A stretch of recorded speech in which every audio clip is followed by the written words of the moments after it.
Facing Trump's criticism, Spain reiterates its status as a full and committed member of NATO.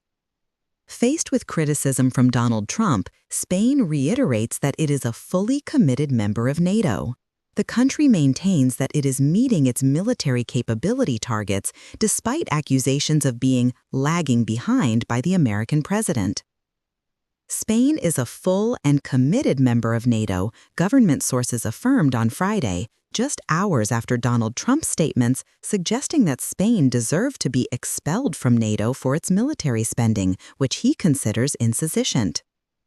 It is meeting its capability targets just as well as the United States, these sources told AFP, while the American president called Spain lagging behind on the NATO agreement requiring member countries to dedicate 5% of their GDP to defense spending and suggested expelling it.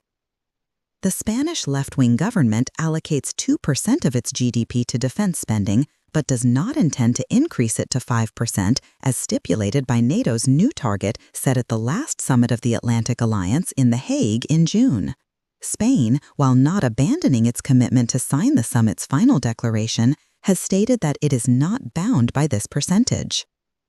2% of GDP allocated to the military sector.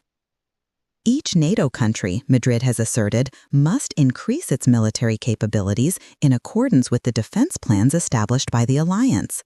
However, Spain maintains that it is capable of meeting the targets assigned to it by NATO while limiting its spending to 2% of its GDP.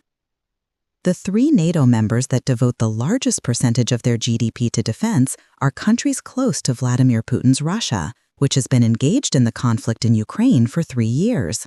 Poland, 4.48%, Lithuania, 4%, and Latvia, 3.73%, according to NATO data.